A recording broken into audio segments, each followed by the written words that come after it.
Assalamu everyone, Rafi Rashti here. Welcome to another episode of Behind the Curtain.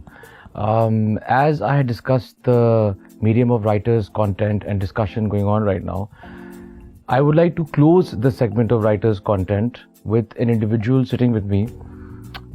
He's not an individual. We have writers, we have people who write, but then we have innovators. We have creators. We have people who have had a journey, a vast experience in the world of media industry and have brought something with them which has transpired and evolved into a bigger scale. Someone who I haven't had the pleasure to work with as yet, but I've seen his literary works. And right now उनका एक बहुत ही ज़बरदस्त serial भी चल रहा है. But before that, born in the beautiful city of Quetta, loves the art of writing, lyricist, even short plays, wrote more than 50 television serials, a national award winner. It would be completely injustice to name all of them because he's bigger than that. Also a journalist at once upon a time, and then eventually moving on to writing Amar Bail for Pakistan television. If you haven't guessed who I'm talking about right now, then I'm afraid either you do not follow the entertainment industry or you're not part of it. So without further delay, I would like to introduce the legendary Zafar Miraj. Assalamu alaikum sir. Sir, पहले तो thank you, मतलब कि आप for me you are a legend, एक बात, but I'm upfront. Yeah, Rafi, thank you so much for inviting me and telling me I'm a legend. Actually देखिए, legendary बनने के लिए दो आदमी की जरूरत होती है. अच्छा. एक वो जो लेजेंड हो, एक वो जो उसको लेजेंड समझे. तो ये जरूरी होता है कि आप जैसे नौजवान अभी मौजूद हैं जो समझते हैं, जो बताते हैं. अदरवाइज देखें, खुद तो इंसान अपने आप को हमेशा और ख़ास तौर पे जब कुछ समझने लगे ना तो फिर रहता नहीं है. अच्छा. उसको इवॉल्व होना उसी वक्त रुक जाता है ना. ठीक है, ठीक है. क्योंकि आपको लगता है कि आप कर चुके हैं. सही. और आपको ऐसा लगे कि आपने नहीं किया है तो फिर आप आगे बढ़ते हैं. सर, आपने कंटेंट एवोल्यूशन देखी है और आपने इंडस्ट्री को इवॉल्व होते देखा है. मैं इस वक्त उस स्टेज पे बैठा हूँ जहाँ पे कंटेंट इवॉल्व होना है. So the crux of the series is that to understand कि हम किस तरफ जा रहे हैं. सो बस यही मोटिव है. And I think you will come as a guide and as an institution, I would say, because you been everywhere. So let's start off with this. देखिए, जहाँ तक कहानी है, असल में मैंने इसको इतना साइंटिफिकली कभी नहीं लिया जिस तरह से आज आप बैठकर मुझे बता रहे हैं ना. अच्छा. कि अच्छा ये इतना इवॉल्व हो गया. अच्छा. कुछ हुआ है. लेकिन हाँ, कहानी को मैंने बहुत रिस्पेक्ट दी है. मेरे नज़दीक कहानी वो रोटी और पानी के बाद सबसे ज़रूरी चीज़ है सोसाइटी के लिए, इंसान के लिए. क्योंकि कहानी के थ्रू तो मैंने खुदा को जाना है. अच्छा. कहानी का मीडियम है ना. बिल्कुल ठीक. खुदा कौन है? एक किताब है ना. सही. उसके अलावा क्या चीज है? कभी खुदा ने ऐसा तो नहीं किया ना कि उसने सूरज मगरिब से तुलू किया है, सही. देखो मैं खुदा हूँ. सही. या उसने अचानक सारे इंसानों को सर के बल खड़ा कर दिया, देखो मैं ये कर सकता हूँ, मैं खुदा हूँ. या उसने उल्टे दरिया बहा दिए या कुछ कर दिया. कुछ नहीं. अगर उसकी इब्तिदा देखी जाए ना तो फिर कहानी की इज्जत वैसे बनती है. ठीक. इब्तिदा कहाँ से है? इब्तिदा इससे है कि जब पहले शख्स ने पहला बीज बोया.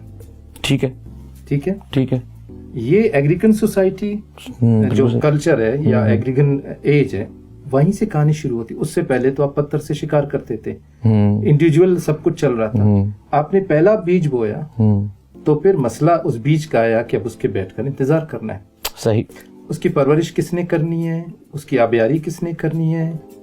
ठीक. ठीक. ये पूरा जो प्रोसेस है, इसके लिए आपको कवानीन की जरूरत पड़ी. सही. ठीक है ना. ठीक है. कि यार इतना हिस्सा इसको जाएगा, इतना हिस्सा. ये जो कवानीन है, ये कवानीन बेसिकली एक दूसरे तक पहुंचाने के लिए आपको कहानी के मीडियम की जरूरत पड़ी. अच्छा सर, मुझे आपके साथ एक बड़ी मजे की इंसिडेंट शेयर करनी है. मैं आजकल अपने प्रोजेक्ट की कास्टिंग में लगा हुआ हूँ, तो एक खातून से मेरी मुलाकात हुई और वो उन्होंने मुझे कहा कि यार आजकल ना मज़े की स्क्रिप्ट्स नहीं आ रही है. तो मैंने बोला क्या मतलब है? कहती बस बेकार स्क्रिप्ट्स है. तो उन्होंने बाकायदा बेकार का लफ्ज़ इस्तेमाल किया. फिर उन्होंने एक और बात कही, कहती मैंने तो ज़फ़र मिराज साहब की स्क्रिप्ट की है और I would never even dare change his words because he knows how to write and he's the perfectionist. But any junior writer, I mean, वो एक कोशिश करके मेहनत करके लिख रहा है एक कंटेंट. इनको किसने हक दिया है, राइट दिया है कि आप उनके कंटेंट को चेंज करके और बोलेंगे this is pathetic, this is बेकार? Why isn't it same for everyone? Because content is content. क्या who is telling them to go this far to be this free with anyone else's content other than वो senior बंदा होगा तो हम जो है नहीं उस पर हम नहीं करेंगे, लेकिन anyone else's content is बेकार? कुछ हार्श टर्मिनोलॉजी नहीं है? What are your thoughts on that? पहले तो मैं इसको थोड़ा सा और पीछे ले जाऊं. ये जो हमारे यहाँ चेंजिंग वगैरह का ये जो इट्स नॉट अबाउट डेयरिंग कि अब वो he doesn't dare to change. Dare का मसला नहीं है, मसला he doesn't need to change. He doesn't need to change. हाँ, okay. नीड का मसला ये होता है. देखिए, एक लफ्ज है, एक जुमला है. जब आप जुमला लिखते हैं, देखिए लिखना क्या है, रिदम है. जिस राइटर को या किसी भी आर्टिस्ट को अगर रिदम का नहीं पता है, अगर उसके अंदर एक बीट नहीं है, म्यूजिक नहीं है, तो इसका मतलब है कि वो ना लिखे. सही. अब जब ये चीजें इर्रिदमिक होती हैं तो वो बंदा, वो बेचारा उसको किस तरह से बोले, जब वो बोलते हुए फेक लगता है.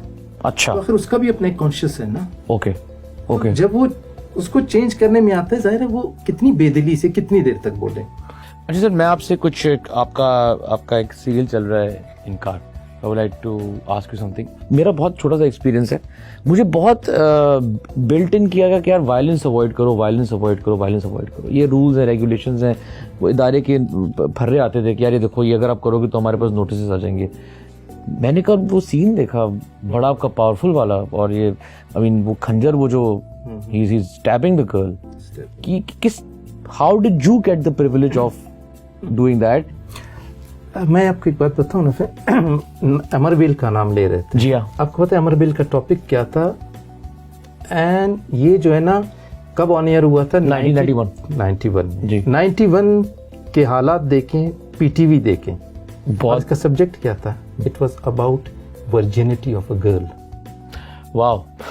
तो हम तो मतलब काफी एक कहानी उसमें ये थी कि उसने एक औरत जिस पर ऑनर किलिंग का केस है और सारा कुछ है, और उसको उस चीज से वो साबित करता है कि शी इज वर्जिन.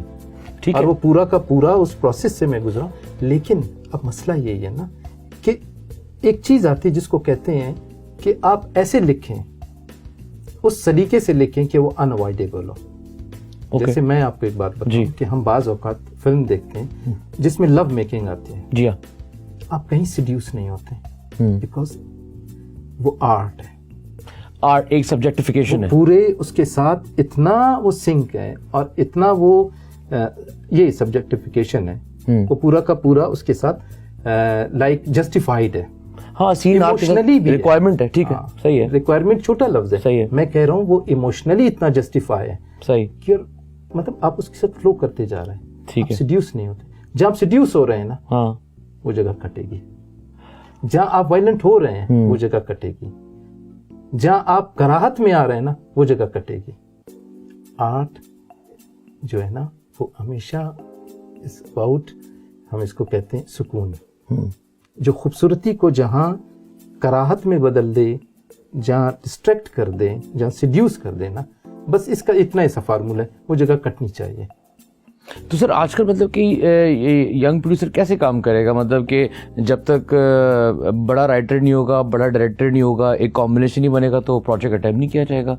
मतलब कि आप स्क्रिप्ट जो है वो बांट रहे हैं, दे रहे हैं to someone of your choice, and then you have to wait it out to see कि यार ये who is going to claim the script to do it. मतलब कि कंटेंट की कोई mean other than the veterans किसी content या script की हैसियत नहीं है.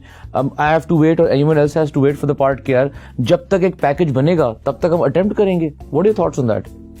देखिए, मोनोपोली उसी वक्त आती है जहां जहालत होती है.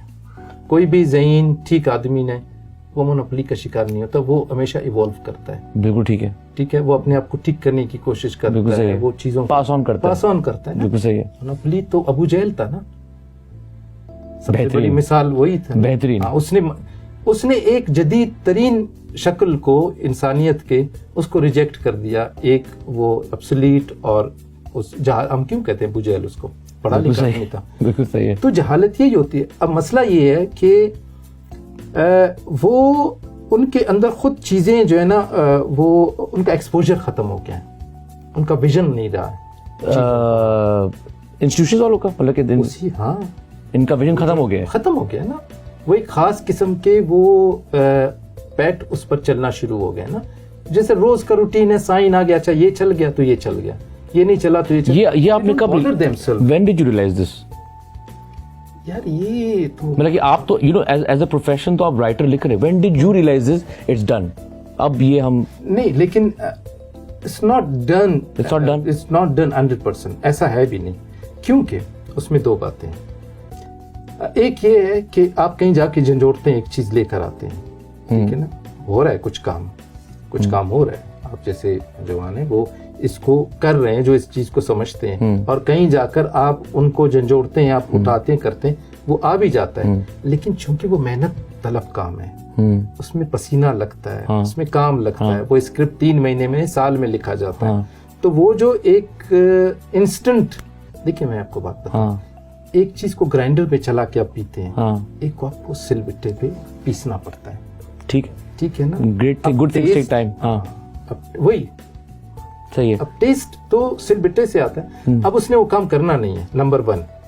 नंबर 2, उसका ख्याल है कि यार टेस्ट उसी का बन गया ग्राइंडर का, तो इसकी जरूरत भी नहीं है, सही। लेकिन इस सारे जो कल्चर है इसके अंदर, जब तक 2-4 लोग अभी भी हैं जो जिंदा हैं, अभी आपने नाम लिया जो आपके इस कुर्सी पे, इससे पहले भी लोग आके बैठे हैं, वो अभी भी लड़ रहे हैं, लड़ इन अ सेंस कि शायद वो उनको they are aware of the right way, ठीक है ना, तो उससे वो डेविएट कर नहीं सकते हैं। तो राइटर्स जो आपके हैं, they are still in the long haul fighting a battle. जाहिर है, जिसको समझ में आती है, देखिए अब आपको एक चीज समझ में आ रही है ना, आपको सिंधी आती है, ठीक है ना, आपके सामने कोई 1 दफा गाली दे, 2 दफा, 3 दफा, आखिर 4थी दफा आपको जब समझ में आ रही है, तो आप उसको कैसे कहेंगे कि यार नहीं ये गाली है। सही। आपको सिंधी नहीं आती है तो वो तो आप उसको वाह कहते जाएंगे। सही है। तो मसला ये कि एक शख्स को मालूम है कि यार ये गलत है, तो वो कितनी देर तक उस पर, कितने अपने जमीर पे कितना उसको वो करता जाएगा। सही। लेकिन मैं वही कह रहा हूँ कि चूंकि हम बहुत ज्यादा पका रहे हैं, तो उस बीच में वो अच्छे डिशेस भी 2-4 निकल ही आते हैं, और ऐसा है कि अपनी जगह भी बनाते हैं, ऐसा सही, ठीक है ना, राइटर्स हैं। लेकिन ओवरऑल चूंकि जो टीवी का मीडियम है, अब शायद हमें टीवी की बजाय हमें इस जो ये वेब का मीडियम डिजिटल मीडियम है, इस पर बात करने की जरूरत पड़ेगी, क्योंकि ये उससे ज्यादा खतरनाक हो सकता है। अच्छा, हाँ, ये पर सेल्फ सेंसर है ना। हाँ, ऐसा ही है। वहां तो कोई कंट्रोल नहीं है। हाँ, वहां कोई कंट्रोल नहीं है।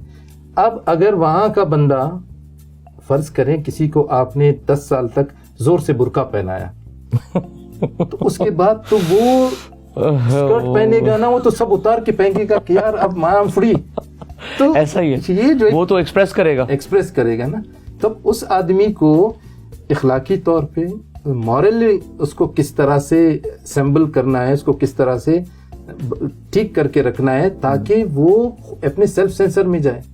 अब जो हम लोग जिस तरह से ख्वार हो रहे हैं डिजिटल में, बच्चे शॉर्ट फिल्म भी बना रहे हैं, सब कुछ कर रहे हैं, उसका मसला ये है कि वो नोडेरो में खड़े होकर न्यूयॉर्क की बात कर रहे हैं अब न्यूयॉर्क वाला कहता है भाई मेरे पास बहुत है ये बात, सही है, मैं तुम्हारी बात सुनना चाहता हूँ, मैं देखना चाहता हूँ तुम्हारी झोंपड़ी में क्या है, तुम्हारे महल में क्या है, तुम्हारे वॉशरूम की दीवारों पे क्या लिखा है, मुझे वो दिखाओ यार। सही। तुम मुझे मत दिखाओ कि मैं क्या कर रहा हूँ। बिल्कुल ठीक है। मेरा थोड़ा ये कभी ये फेस्टिवल्स होते हैं, दूसरे लोगों से मिलने का इत्तेफाक होता है बाहर के, बेहतरीन है वो फेस्टिवल्स। वो क्या है, वो कहते हैं यार भाई तुम फिल्म तो भेजो, हम तो देखना चाहते हैं कि तुम कौन हो, मुझे तुम्हारी टुमके तो नहीं चाहिए ना।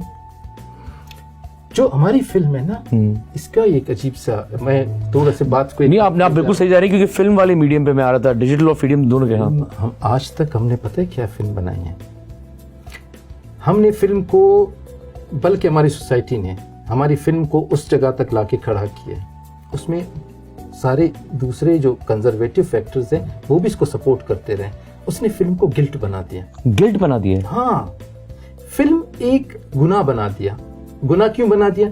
उसमें फिल्म में एक आइटम नंबर डाल दिया, उसमें एक डांस डाल दिया, thank you, sir, for your kind words once again, and it's been a pleasure. On that note, I would like to conclude the segment of जो छोटी सी कोशिश कर रहा हूँ मैं कि हम people who build the base of any foundation, starting from content writers, and एक बड़ा ही explosive session रहा conclusion का. I will move on to other experts from this point on. Could be the producers, directors, specialists, but yes, content is something which we can come back to. So everyone is free to express their opinion. But on this note, मैं first segment of Behind the Curtain finish करते हैं. Everyone who has given their time to watch, it's been a pleasure. We'll inshallah see you soon with the producers and directors segment. Thank you very much and Khuda Hafiz.